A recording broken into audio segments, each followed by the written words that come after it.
गुरु रूप साध संगत जीओ, वाहिगुरु जी का खालसा वाहिगुरु जी की फतेह।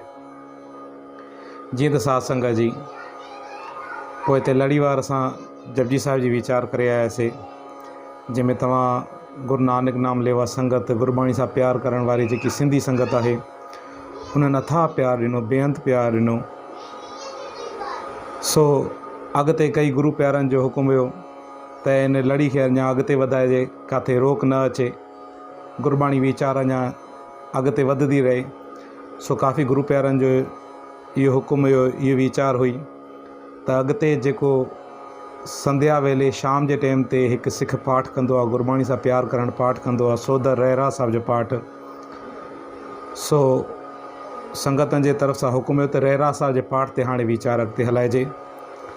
सो उन वीचार खे मुख रखंदे रहरा साहिब जी वीचार आरंभ करे रहिया आहियूं।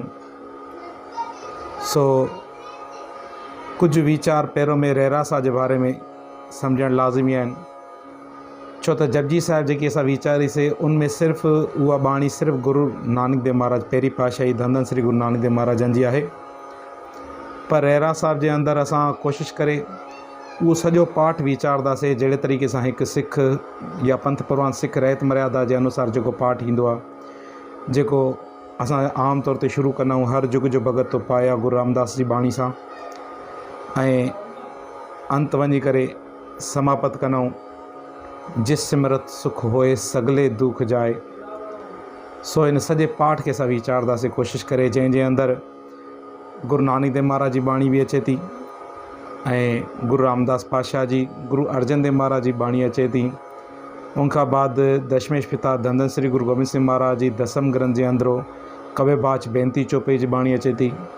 उनखां बाद अॻिते हलूं त आनंद साहिब जी छिपोड़ियूं गुरु अमरदास पातशाह जी बाणी आहे जेकी। सो कोशिशि करे इन सॼे पाठ खे वीचारदासीं, पर उनखां अॻु में हिकु अखरी अर्थ सम्झण जी कोशिशि कयूं त रहरास जेको लफ़्ज़ आहे, जीअं जप बाणी आहे, बाणी जो नालो जप हुयो, हाणे बाणी जो नालो आहे रहरास। रहरास जे अगरि अखरी अर्थ कजे इन जो रहरास साहिब जो, त अखरी अर्थ रहरास उहो धन, उहो नाम रूपी धन जेको मूंखे हर वेले अॼु बि कमु अचे ऐं मूंखे जमा पूंजी अॻिते बि कमु अचे। जी पढ़ंदाऊं, हर कीरत गुरमत नाम मेरा प्राण सखाई, हर कीरत हमरी रहरास। जेकी हरी जी कीर्ति आहे उहो असांजे लाइ हिकिड़ो नाम धन आहे, हिते गुरु रामदास पातशाह फरमाइनि था। या 895 अंग ते गुरु अर्जन देव महाराज जी बाणी ईंदी आहे, जंहिंजी अंतली पंक्ति आहे उनमें साहिब फरमाइनि था, चवनि था हर मेरी वरतण हर मेरी रास। वरतण चइबो आहे इस्तेमालु करणु, वरतू वारी शइ। चवंदा हरी जो जेको नाम आहे, हरी जो जेको गुण आहिनि उहे मां अॼु बि वरितां थो, भाव अॼु बि मां ख़र्चां थो।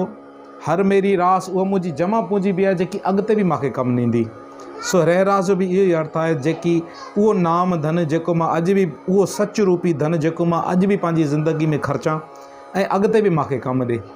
सो अचो गुरु प्यारो सम्झण जी कोशिशि कयूं त रहरास साहिब जे अंदरि गुरु पातशाह कहिड़ी कहिड़ी बख़्शिशा करनि था, कहिड़ा फरमान करनि था, कहिड़ी सिक नसीहत ॾियनि था। साहिब गुरु रामदास पातशाह सभ खां पहिरों में फरमाइनि था, चवंदा हर जुग जुग भगत तो पाया, पैज रखदा आया राम राजे। हिते राम चवनि था रमियल परमात्मा जेको पूरी सृष्टि जो राजा आहे, पूरी काइनात जो राजा आहे। चवंदा उहो जेको परमात्मा आहे न, उहो हर जुग में जी विस्तार थींदी आहे 4 जुगनि जी।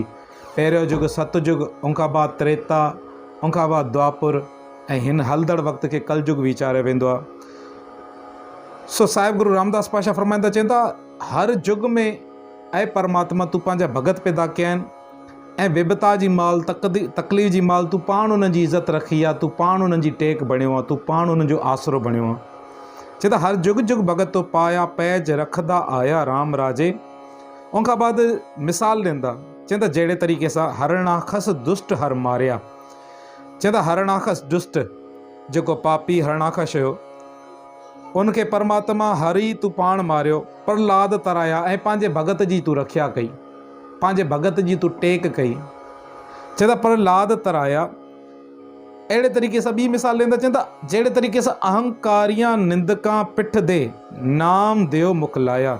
चवंदा जहिड़े तरीक़े सां ज़ात जो अभिमान करनि, ऊची ज़ात जो नशो करण वारा, ॿिए खे नीचो सम्झण वारा अहंकारी, उन्हनि खे तव्हां पिठ करे छॾी, भाउ उन्हनि को तव्हां मुख मोड़े छॾियो। ऐं तव्हां मुख काॾे करे छॾियो? मुख पंहिंजो करे छॾियो पंहिंजे भगत नामदेव ॾे, जंहिंखे ज़ात में उहे ज़ात अभिमानी जेके अहंकारी ज़ात जा ऊची ज़ात पाण खे सम्झण वारा हुया, उहे नामदेव जी ज़ात खे, भगत नामदेव जी ज़ात खे नीची ज़ात सम्झंदा हुया। छीपो भगत नामदेव जी ज़ात छीपो वीचारी वई आहे, सो उनखे घटि ज़ात सम्झंदा हुया। पर आहे परमात्मा, तूं ज़ात जे अंदरि नाहे, तूं अहंकारनि खे बि पिठ करे छॾियो, जंहिंजी ऊची ज़ात मञी वेंदी हुई ऐं जंहिंजी नीची ज़ात मञी वई आहे। भगत नामदेव या कई अहिड़ा भगत, कई अहिड़ा परमात्मा जा प्यारा जंहिंखे दुनिया में धित्कारे वियो आहे घटि ज़ात जे करे। वैसे गुरबाणी त एतिरो बि चए थी ज़ात उंजी नंढी आहे जेको पंहिंजे रब खे विसारे छॾे, खसम विसारे ते कम ज़ात, नानक नावे बासनाथ। चवंदा अहंकारी ऐं निंद खां पिठ दे, चवंदा ज़ात अभिमानी जेके ज़ात जो अहंकार करण वारा अहंकारी हुया, उन्हनि खे तव्हां पिठ ॾेई छॾी। नामदेव मुखलाया, पंहिंजो मुख तव्हां करे छॾियो भगत नामदेव जी ॾे। नामदेव मुखलाया।